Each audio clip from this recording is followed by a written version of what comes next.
Alright. Hello everybody. Hi. My name is Samantha Summers. We are back for, wait for it, more Friendsim. We are going to hit the start button, find out what troll we're going to befriend, because I didn't decide yet. You know, I'm liking this girl. Pretty sure she's a girl. Blah, blah, blah, friendship, blah. Okay, Stelsa. Oh, she's adorable. And she's got a fanny pack. Almost. It's almost a fanny pack. Okay, we're gonna get Stelsa. Oh, ooh, it's raining. That's not good. Okay, so it turns out stealing a car was easily one of your better impulse decisions. You've gotten accustomed enough to its weird insides by now that the squishiness doesn't much seem to faze you anymore. It still feels like the warm stomach of a giant creature, but you actually find it kind of comforting. You can just let yourself get enveloped by the seat while the autopilot does its thing. Getting ferried through the streets of Alternia with your feet up on the dash sure beats endlessly pounding the pavement. Sometimes you even throw Sarava's stream on your phone if you really want to get a chill vibe going. You're surprised that you haven't been caught yet. Dastardly carjacker that you are. But maybe you're just a better thief. Maybe you're just a better thief than you've always thought. A possible career change to look into if you ever get back to Earth. The downside is it's a little difficult for you to further your goal of gathering even more friendship from the inside of a vehicle. So you'd park the scuttle buggy and expose yourself to the menaces of the outside world once more. I'm gonna turn down my volume a little, cause, come on, volume. There, thank you. Yeah, there. You're in what looks like some sort of residential neighborhood. It isn't as nice as the blue blood neighborhoods you've seen, but still nice enough for most of the apartment complexes to have imposing locked front gates and security drones. But of course, you can't take a leisurely stroll on Alternia without something terrible happening. You aren't out here for very long before it starts raining. You ditched the umbrella Tirana gave you, and since it was heavy as a club, and now you're super regretting it. Running for shelter is all you can do. So you make a mad dash for one of the building awnings, huddling uncomfortably beneath it. The rain doesn't let up. You'll have to move soon. The security drones are beginning to look like they're planning on taking a few shots at you for loitering. You need to make a decision, and fast. Try to get into one of the buildings. I can't go to the scuttle buggy. I'm pretty sure this is acid rain. I'm pretty sure it rains acid on Alternia, so I cannot run back to the scuttle buggy. I think I'll die. So, we are going to try and get into one of the buildings. There's no way you're getting into any of these without a passcode. Well, sorry. But wait, you think you see someone coming your way. Perhaps they'll be your knight in shining armor. Ooh, hi. So what you're telling me is that my appointment is canceled. You're not actually on a phone, you're regarding life. You're still some distance away, but she's looking right at you. You point at yourself questioningly, think she might be talking to you, but then you realize she's wearing a Bluetooth headset. Jeremy used to be so on the ball. Remember the time he gave me a full prong beautifying procedure right after that high blood ripped his arm off? But now he can't bounce back from one little thresher in the abdominal sausages. What happened to that boy? What happened? That boy is losing his touch. Looks like she's coming back from a jog. If the running shorts are anything to go by. If she's at all bothered by the acid glancing off her skin, sending dozens of little firecracker sparks in their wake, she isn't showing it. I told you it's acid. I would have died. She is hard, stone cold, amazing. amazing. She seems much more preoccupied by the harried conversation she's having on the phone. Most importantly, she's power walking to the entrance of this building, which must mean she lives here. This is your chance. You shuffle along under the awning, pressing yourself close to the side of the building. Bug-like. You sort of wish she'd encountered you earlier when you were dodging rain like a rad action hero. Now you just look sort of cowardly and pathetic, especially compared to her. She's striding along like absolutely nothing is going to get in the way of whatever business she's got going on, let alone a few paltry explosions. Actually, she's so focused on her call that she doesn't notice you until you're standing right next to her. Whew. I'm sorry. Such an inconvenience. You can fully expect that I will be taking my business elsewhere from now on. Oh my, what do we have here? She transitions from hanging up the call to talking to you so quickly that it makes your head spin. Take this down. Strange little hornless creature parked in front of home. Very puny and scared looking. Can only be the alien everyone's been talking about. Such an opportunity can't go to waste now, can it? You're confused again, looking around to see who she might be talking to. But there's nobody else here. Maybe she's dictating notes to her phone. Look at you. We can't have you wandering around outside like this, darling, can we? Aren't you ravishing? Do give me the name of your stylist. So good to meet you. Here's my card. The name is Stelsa. Says yacht?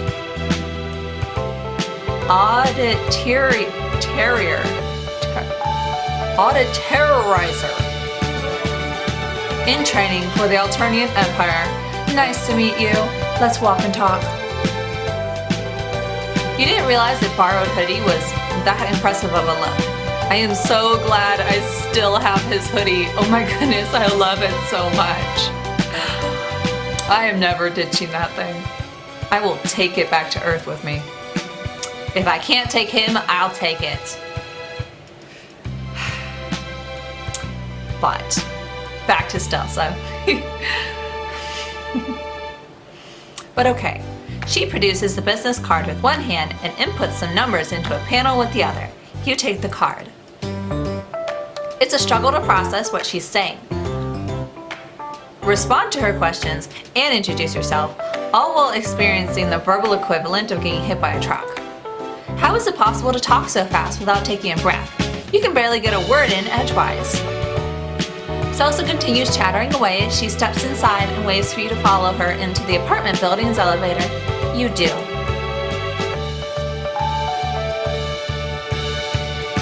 Interesting. So tell me, do you run any business on your planet? If you do, I would be more than happy to offer my services as they are very efficient and affordable, I can assure you. All your legal and financial documents will be checked over in no time. I'll make sure everything is running at tip-top shape. I'm so happy to have run into you. Ever since Zizi told me she met you, I've been asking her to introduce me. Zizi? That's not a name that I recognize. Maybe it's just someone I don't know. It's very important for a professional to continue growing her network, especially intergalactically. Don't you agree? I mean, I'm stuck on your planet, but yeah, sure. She's still busying herself with her phone while talking to you, texting on his tiny keyboard. Now the name ZZ doesn't ring any bells. Okay. I don't even know in the game, so we're good. You flip through the Rolodex in your brain, trying to remember. Have you really made so many friends that you're beginning to forget their names? You're a little impressed with yourself. It feels only like yesterday you were crawling out in the basement of a murderess and getting stabbed in the shin with a screwdriver. Just a single friend to your name. Good times. You've come so far since then. It brings a single sentimental tear to your eye. Wait, Stelsa's own name finally starts to register. You've heard it before. This is Tazia's mate spread. So she must be talking about Tazias. Amazing. Zizi? That's adorable. Murderous stabbing, very fascinating stuff, I'm sure. Yes, I'm referring to my darling Tazias, of course. Oh, I love you both. You're at the door to her hive. She unlocks it, letting you both in. Oh, what a weird bust. It's Tazias. It's a hoodie? Is that a hoodie? Come in, come in. Welcome to that. Make yourself at home. Can I get you anything? Water, grub cake, my rate sheet. I would love to continue our chat while I'm a little less sweaty. Also, acid wreaks absolute havoc on the skin. You know how it is. I'll just jump into the abortion trap for a minute. Please excuse me. Won't be long. Back in 2 shakes of a quack beast gastric evacuation pillow. That's such a mouthful. Why would you make so many stupid words? Actually, you wouldn't know how it is, considering that a bucket load of acid falling on you would leave you either very injured or very dead, and she's already gone. You're a little relieved. It's not that Stelsa isn't friendly. She's plenty friendly. She just approaches friendship in a way that makes you feel a little like a line on her to-do list that she's in a hurry to check off. Or well, she seems like she wants you as some sort of work contact, not a friend. But that's okay. You've worn many hats in the pursuit of friendship. Clown cultist, impromptu shush papper, murder accomplice, business associate is one of the tamer ones on the list. Now that you no longer have to keep up with her mile-a-minute conversation, you can take a proper look around her hive. You're not sure what's more perturbing, the sheer amount of pink that's accosting your eyeballs. This is the perfect amount of pink, okay? She only has like 3 major pink items and then a couple pink books. Really, there's way more blue. So teal. There's way more teal. Or the fact that everything is so painstakingly organized that it's making you a little uncomfortable. It's like you merely standing here is disrupting the careful order of the room. Her shelves are crammed full of books, all neatly arranged according to topic. Actually, they look beautifully ombre'd according to color. She also has a lot of posters featuring motivational slogans underneath striking nature photography. The only normal-looking spot in the hive is a coffee table with a mishmash of personal belongings piled on top of it. Books, papers, a jacket. You'd think that might be a mug? How can you not tell what a mug is?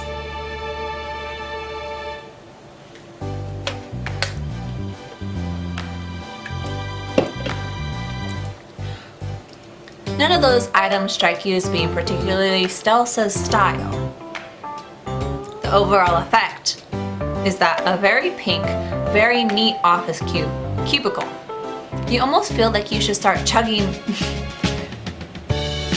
mediocre coffee and complaining about how much you hate Mondays. Sorry to have kept you waiting. Hi, you're so cute. Stelsa reemerges, her hair wrapped in a towel. Well, it's been a blast getting to know you. We should get lunch sometime. Keep the conversation going. I'll pencil you in, darling. But for now, I have a bit of a dilemma to deal with. That sounds worryingly like a dismissal. You sneak a glance at the schedule on her bulletin board. It's a blaze of color with barely any free slots. You don't want to be penciled in. You have no idea when she might be available next.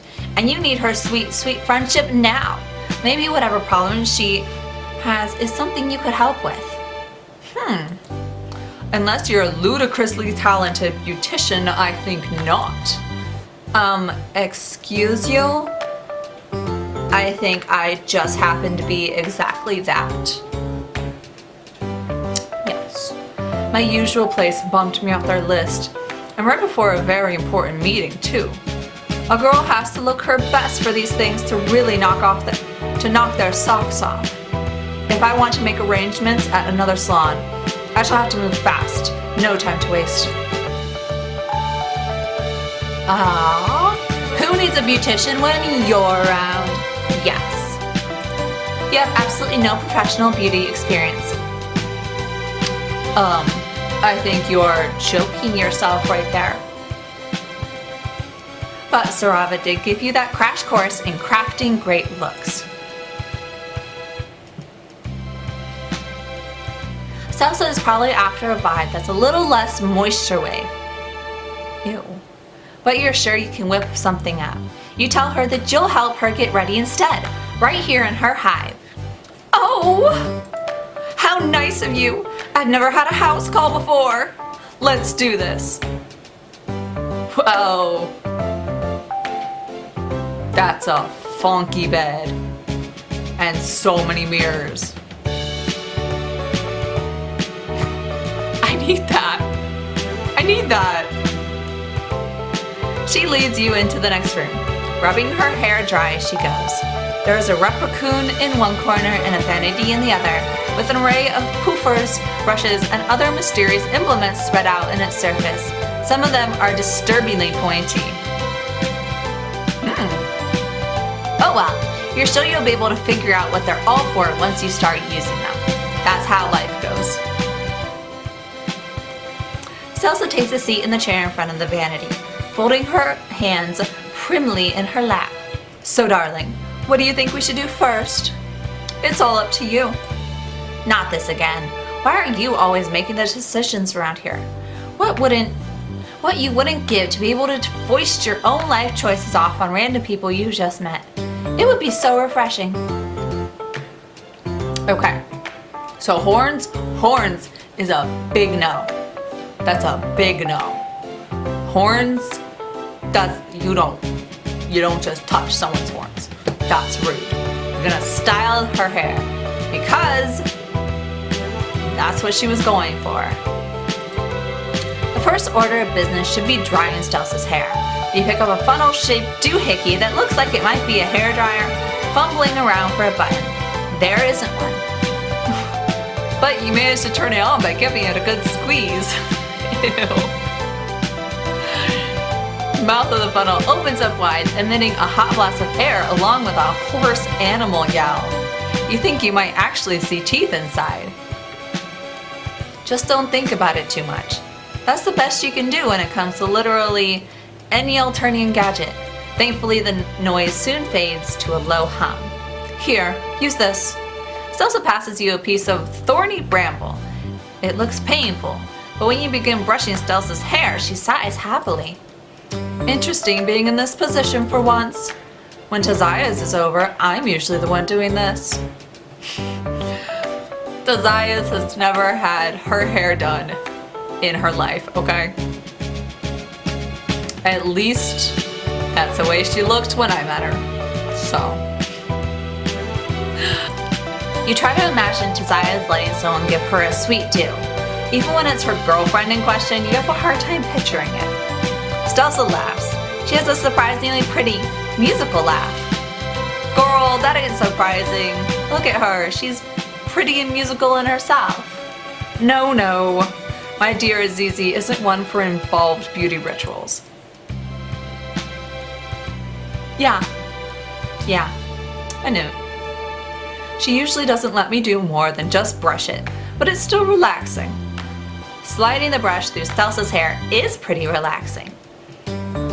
You allow yourself to zen out for a moment before shaking yourself out of it, casting around for something to talk about.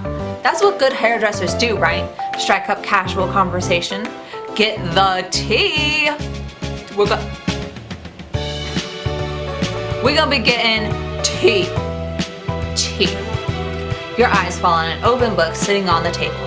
It's the only object there that doesn't have anything to do with hair care or beauty, so it stands out like a sore thumb. Just like the items on the coffee table. It's strewn too haphazardly to look like it belongs to Stelsa. You think you see some of the tabs Josiah's was using on the notes for her group project. And if you look even closer, you think you can catch the words revolt and history in the page. Right. As Josiah's matesprit, Stelsa probably has big plans for dismantling the system from the inside too, after she becomes an auditor.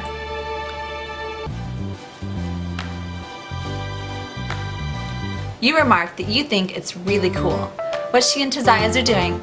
It might be scary to stick it to the man like that, but somebody has to do it. Okay, that's not exactly light conversation, but talking to Josiah's about this have been so enlightening. If sad, and you'd really bonded over it, maybe you'll be able to bond with Stelsa the same way. But Stelsa only looks confused. Then her eyes flick down to the book, just for a second, before she reaches out, smartly snaps it shut, and squirrels it away in one of the drawers. The sound of the drawer slamming makes you jump, and you narrowly avoid pulling Stelsa's hair. I'm quite sure I don't know what you're talking about. I'm not sticking anything anywhere. Definitely not to any man. And neither is Josiah's. Close your grave. She's sitting straight and tense in the chair.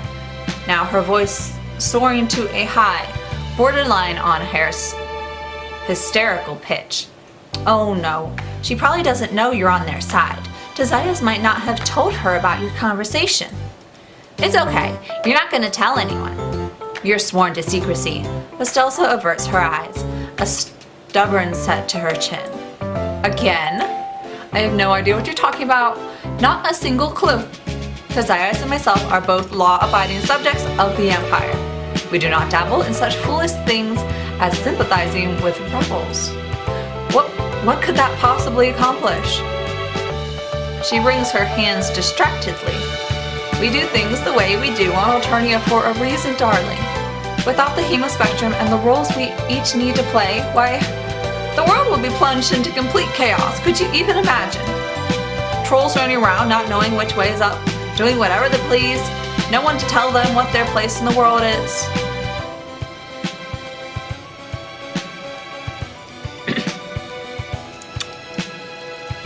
You okay? Did I... Okay. I am worried for you, babe. She goes from hand-wringing to gesticulating. It basically means gesturing. So, gesturing wildly, almost knocking a row of jars off the table, positively frantic at the prospect of societal breakdown. It's better for everyone this way. I truly believe that. You're beginning to realize that you might have put your foot in your mouth. Just a little bit. Stuffed a toe or two into that gob of yours. Maybe. She sounds way too earnest for this to be a cover-up.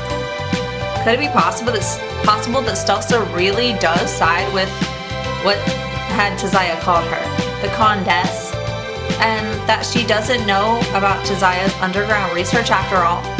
But the book was right there. You're so confused. Talking about this is clearly distressing Stelsa though, so you drop it, focusing on finishing up her hair instead. It's pretty soft now that it's all dry. You're not sure you've styled it correctly, but she seems pleased. Great work. Nice. Fantastic. You did an excellent job. You glow at the praise. You'd say thanks, but she's already passing you a bottle of nail polish. She really wants you to go all the way, huh? You twist it open and get to work. You're too focused on not smudging the teal color over the stately points of her claws to talk, but Stelsa breaks the silence. I have a question for you. You nod, sticking your tongue out in concentration. So I have this acquaintance. This is the most tentative you've ever heard her so far. You weren't sure if her vocal cords were capable of it. They're in a quadrant with someone who harbors views most would consider subversive, if not outright treasonous. She's obviously talking about herself and Josiah's, but you don't want to point that out in case she gets upset again, so you just nod along thoughtfully. She didn't always. The matesprit, I mean. It will blow over It will blow over at some point. She must just be going through a difficult phase. But in the meantime, she could get into oh so much trouble. Stelsa's lower lip wobbles, like she's about to cry. You chew on the inside of your cheek, trying to figure out what to say. Talking to Josiah very much did not leave you with the impression that it was just a phase. She sounded pretty serious. Does Stelsa's friend have any idea that this is going on? She looks at the drawer. So do you. No? You resist the urge to massage your temples. No idea at all? Absolutely not. Alright, okay, you can do this.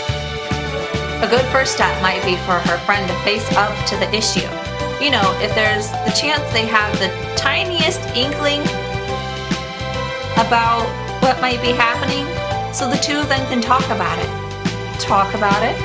Yeah, you're no expert, but open discussion probably helps with relationship problems quite a bit. Plus, you ruminate to yourself. The more you think about it, the less it seems like Josiah's leaving her controversial book out like that was an accident. It was right in front of Stelsa's chair after all. Maybe Josiah's wanted Stelsa to see it. You'd slicked the last bit of color onto Stelsa's peaky claw a while ago, but you're both too wrapped in the conversation to suggest that you move on to something else. She lets the polish dry while the two of you continue to talk. But my friend does not agree with her mate Sprit's sentiments. Discussing it would cause unnecessary friction, wouldn't it? Maybe. But even so, addressing the issue is probably better than pretending it isn't there. Besides, quadrants can coexist regardless of different beliefs, right? Yeah, you don't sound convincing even to yourself. But the platitudes seem to comfort Stelsa somewhat. Maybe you're right. Carefully, mindfully of her just-dried nails, she wipes away a few tears, much to your horror. Was that the wrong thing to say? But then you notice that she's smiling. I have not spoken about that to anyone before now. Telling you about it was truly a load off my blow sack cavity. I'm certain my friend will be grateful as well. I shall relay your advice accordingly as soon as I can. You smile back at her weakly. You haven't been able to relate to much when it comes to Alternian life. But boy, can you relate to relationship drama. And trolls sure seem to have plenty of it. You sure hope everything turns out alright for her friend. Since her voice is all sniffly and her eyelashes still wet, you retrieve a frilly box of hand tissues and hold it out to her, hoping that it will help. She pulls out a few and blows her nose to them with a sad honking noise. I should finish getting ready. She seems reluctant to get up though. You'd probably be the same, knowing you had to head into a serious business meeting after spilling your heart like that. Experiencing emotions is tiring. Eventually though, Stelsa musters up enough energy to get to her feet, much to your surprise. Instead of immediately rushing off to complete her next pre-meeting task, she pulls you into a tight hug. Thank you.